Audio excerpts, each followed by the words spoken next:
హల్లెలూయా. హల్లెలూయా. సమయము చాలా ప్రాముఖ్యము కనుక మన ముందున్నటువంటి ఈ సమయాన్ని వాక్యము ద్వారా ఉపయోగించుకుందామని, అద్దంలో ఒకవేళ చూసినప్పుడు మన ప్రతిమ ఎలాగైతే మనకి కనబడుతూ ఉందో ఈ వాక్యమును మన ఎదుట పెట్టుకొని మన వ్యక్తిగత జీవిత విధానాలను పరిశీలన చేసుకుందాం. దేవునికి స్తోత్రం. అపోస్తలుడైన పౌలు రాస్తున్నటువంటి తిమోతి పత్రిక, మొదటి తిమోతికి రాసినటువంటి పత్రిక 1వ అధ్యాయము 12వ వచనాన్ని చదువుకుందాం. పూర్వము దూషకుడను హింసకుడను హానికరుడనునైనా నన్ను తన పరిచర్యకు నియమించి నమ్మకమైన వానిగా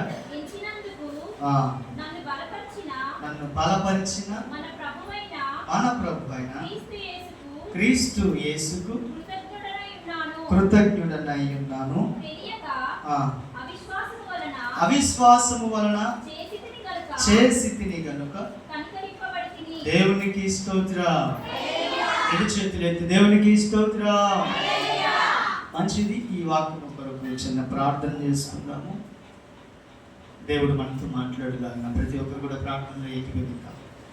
సకల ఆశీర్వాదములకు కారణభూతుడు అయిన మా ప్రియ పరలోకపు తండ్రి, మీకు వందనాలు, స్తోత్రములు. ప్రభువా, చదవబడిన వాక్యములు మా చేత పట్టుకొని మీ వైపు చూస్తూ ఉన్నాం.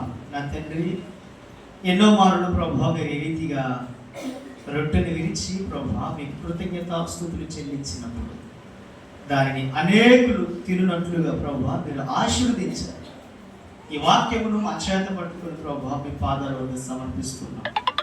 నీవే నాతో మాతో మీరు మాట్లాడి విన్న వాక్యమును ప్రభువా మేము అర్థము చేసుకునేటువంటి ప్రభు జ్ఞానము మాకు దయచేసి దానిని మేము జాగ్రత్తగా ప్రభువా మా హృదయమైన పలకల వాటిని రాసుకున్నట్లుగా తండ్రి మీ సహాయం మాకు దయచేసి కృప చూపించండి.